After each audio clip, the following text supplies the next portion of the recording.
You know, there is a cemetery in every city, and buried in that ground under those silent stones are more than just bodies. Buried there are unfulfilled dreams, unfinished businesses, and conversations that never happened. But there is something else buried there, something we rarely speak of: potential. The potential to have responded differently. The potential to have chosen peace instead of war. Wisdom instead of words we can never take back. I want you to picture two seas. One is alive, vibrant, full of fish and life, called the Sea of Galilee. The other is dead, barren, salty, called the Dead Sea.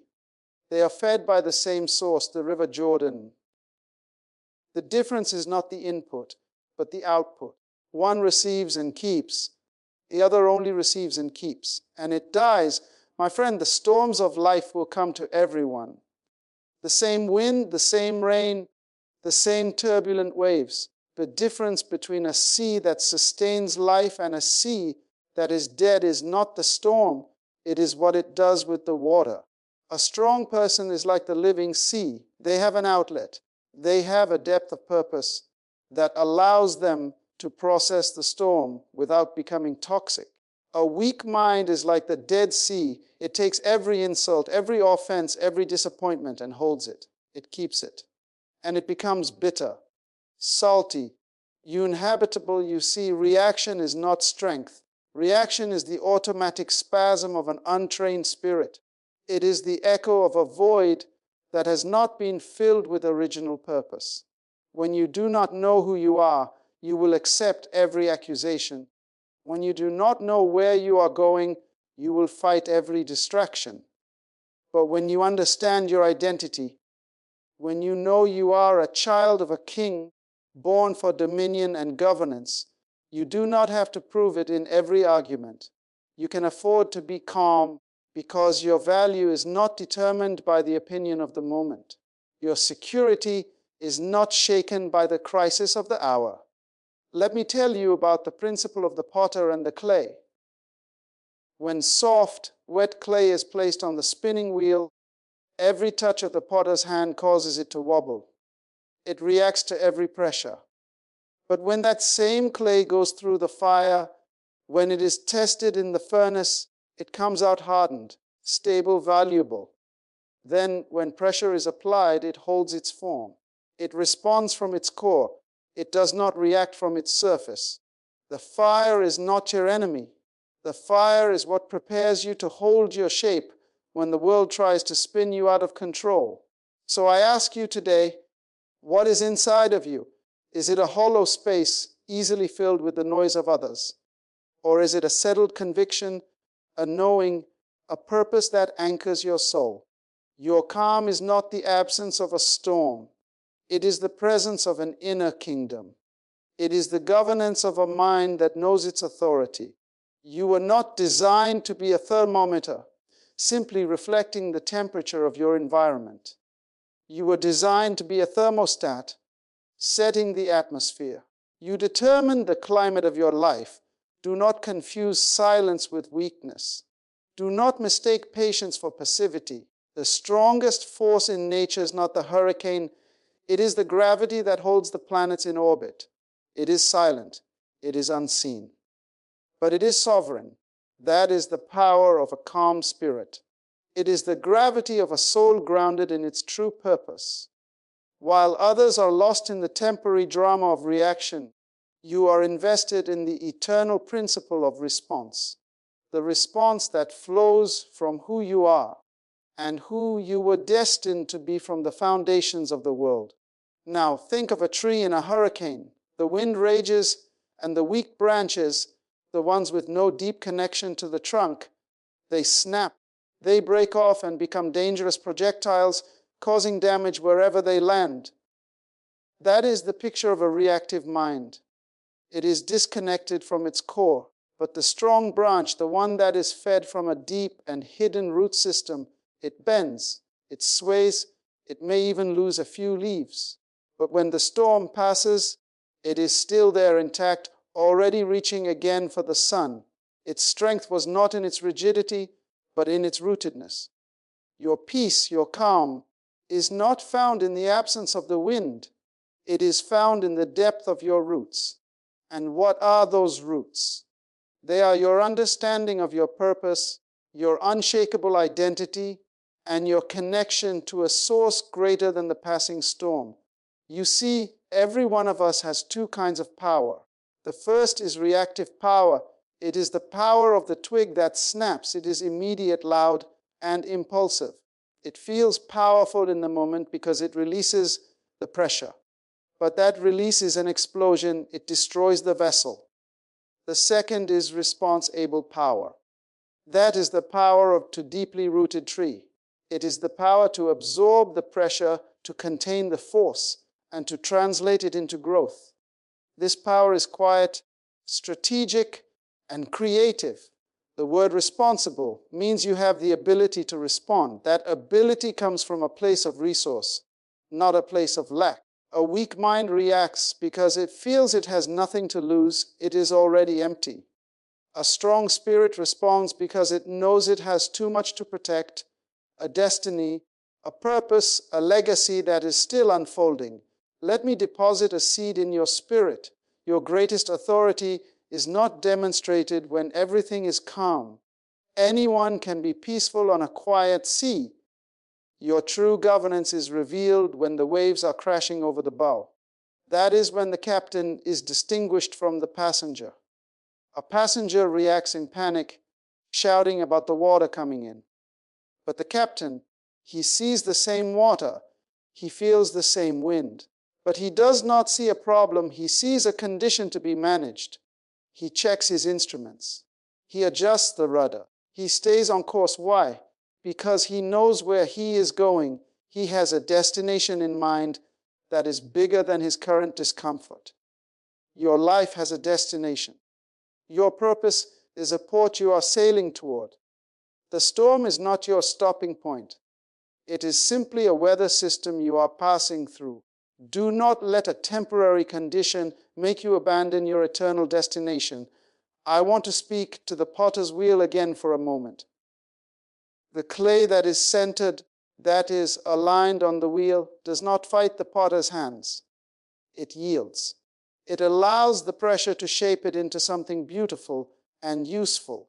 But the clay that is off-center, it wobbles violently at the slightest touch. It resists, and in that resistance, it is torn apart and thrown from the wheeler's waist. Your calm is evidence that you are centered. It is proof that you are aligned with your original design. When you are centered in your purpose, the pressures of life, the deadlines, the disagreements, the delays, they do not destroy you. They shape you. They mold you. They give you form and function. The pressure is not your enemy. Being off-center is. A weak mind is constantly off-center, chasing validation, chasing trends, chasing the applause of the crowd. And with every chase, the wobble gets worse until the slightest inconvenience sends it flying. So I ask you, what is your wheel? What is the central axis upon which your life spins? Is it the opinions of others? Is it the balance in your bank account? Is it your title or your status? If it is, you will be in a constant state of panic because all of those things are unstable. They shift. They change. But if your wheel is the unchanging truth of who you are created to be, if your axis is a purpose that was planted in you before the foundation of the world, then you can spin at any speed and remain poised. You can withstand any pressure and become more precise, more valuable, more defined. Consider the eagle. It does not fight the storm. It does not flap its wings in a panic, exhausting itself against the raging wind. No, it does something extraordinary. It turns and it positions itself so that the very storm that threatens to destroy it lifts it higher. It uses the opposing pressure as a platform to ascend to a vantage point the sparrow, hiding in the bush, will never see. The eagle understands a law. The same wind that tests you is designed to take you to a new altitude if you know how to position yourself. A weak mind sees only the threat in the wind. A strong spirit discerns the hidden updraft within it. your adversity, your conflict, that difficult person, that unexpected setback. It is not a headwind meant to stop you. It is an updraft waiting for you to lock your wings of faith and purpose and rise above the turbulence where the air is clear and the vision is panoramic. I want to speak to you about the architecture of a palace and the chaos of a construction site. If you walk onto a construction site, what do you see? Dust, noise, piles of materials, the sharp sound of metal on stone. It looks like confusion. It feels like disorder. But in the mind of the architect, there is a perfect calm. There is a blueprint. He is not disturbed by the noise because he can see past it. He can see the finished palace. The workers may react to the immediate task, the cutting of this stone, the pouring of that concrete. But the architect, he responds to a vision that is not yet visible. Your life right now may feel like a construction site. There is noise, there is dust. There are things being broken down and things being painfully fitted together. A weak mind gets lost in the noise of the hammer. It becomes a prisoner of the temporary mess. But a strong spirit has the calm of the architect. It is not shaken by the process because it is anchored to the blueprint, the original intent, the purpose for which you were designed. Your peace is the peace of foresight.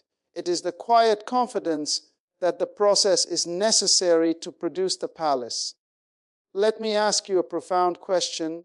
Who told you that peace is the absence of noise? Who sold you the lie that calm is found in a life without pressure? That is a fantasy. That is not life. That is a museum.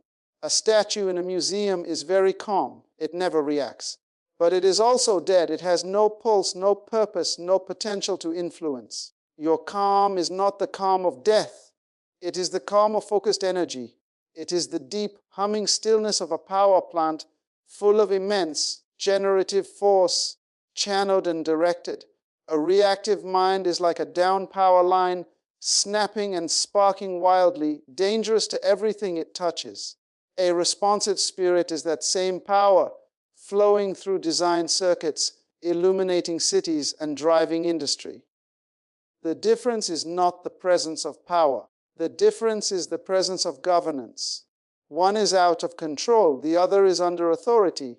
Your spirit, your mind, your emotions, they are meant to be under the authority of a purpose so great that trivial things cannot trip the switch.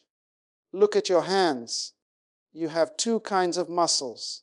You have the fast twitch muscles for sudden, explosive movement, and you have the slow twitch muscles for endurance, for stability, for holding a position over the long haul. Reaction is fast twitch living. It is a series of spasms that leave you exhausted. Response is slow twitch living. It is the sustained strength to hold the line, to keep the posture, to maintain the course even when fatigue sets in. Culture teaches you to train your fast twitch emotions, to be quick to anger, swift to take offense, explosive in your opinions. But I am here to tell you to train your slow twitch spirit, train your capacity for patience.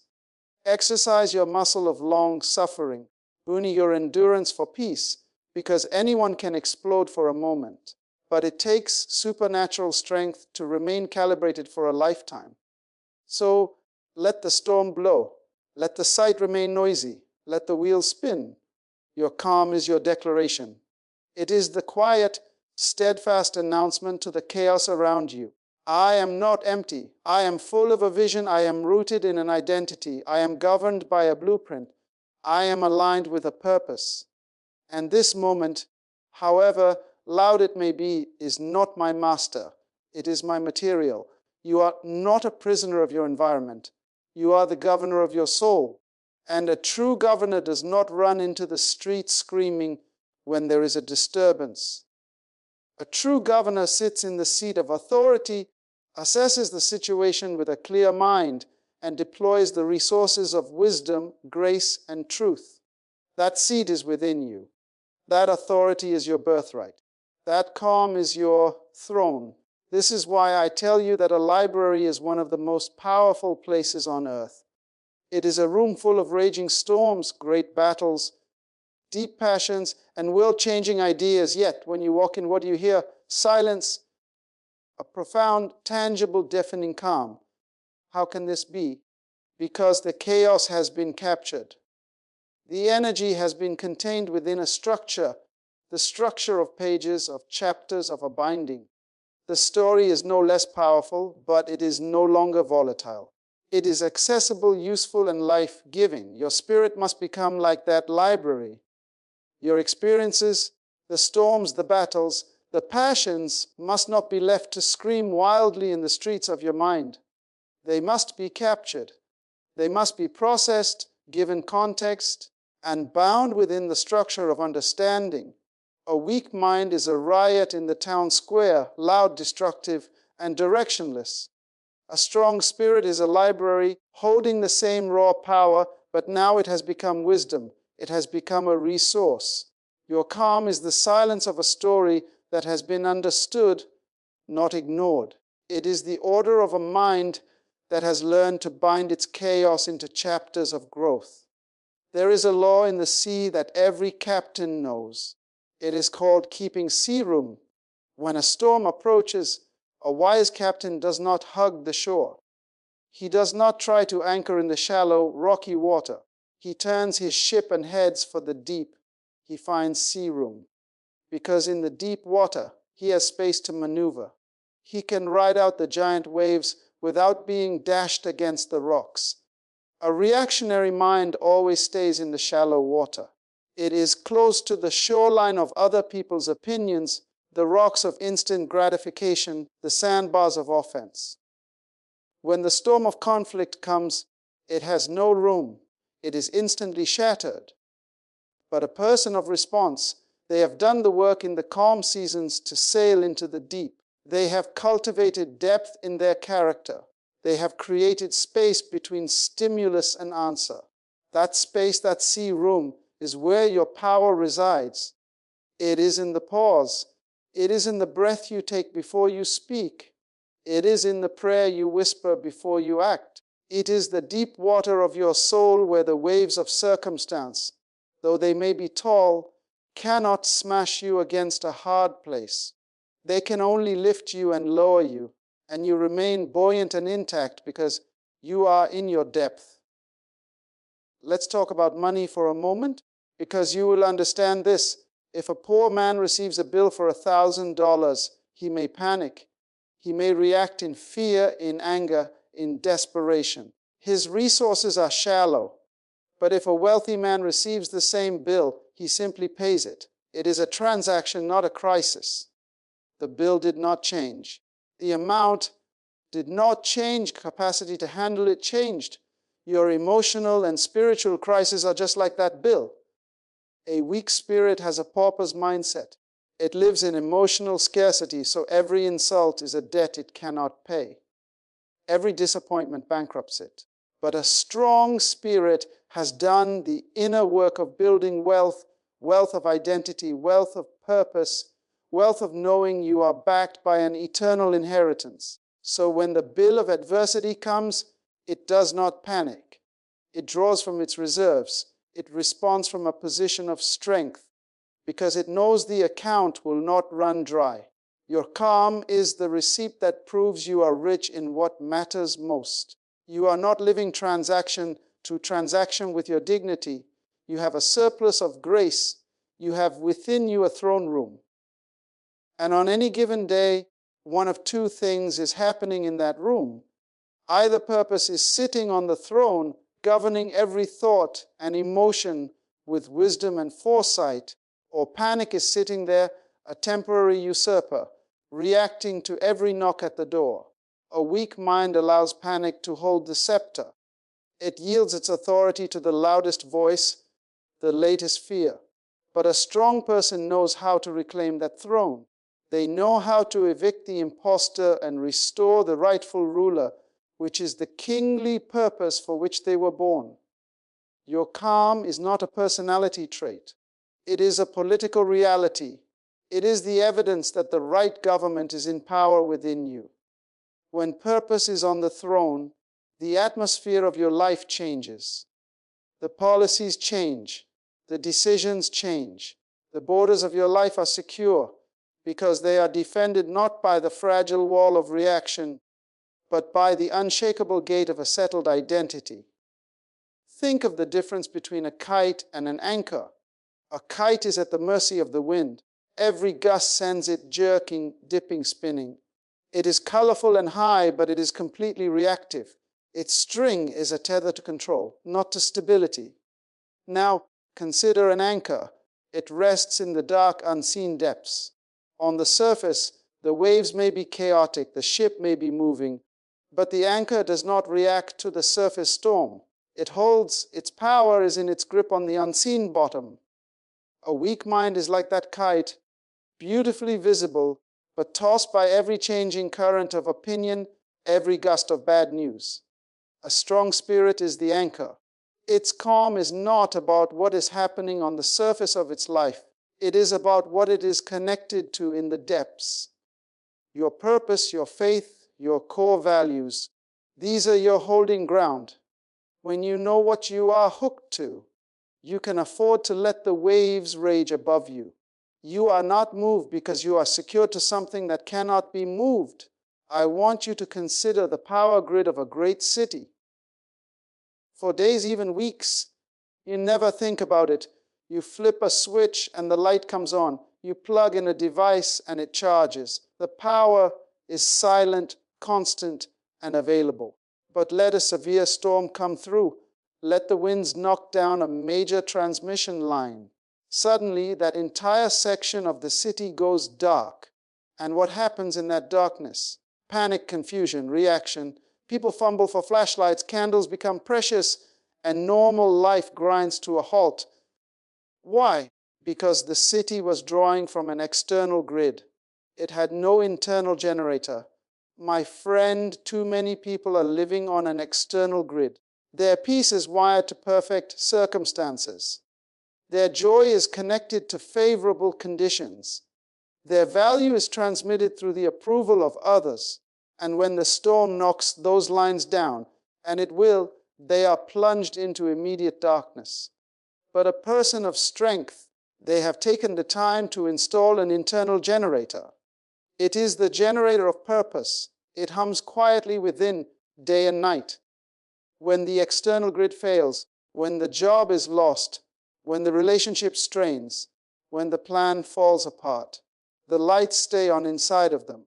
Their calm is the quiet hum of a soul that generates its own power from an internal, renewable source.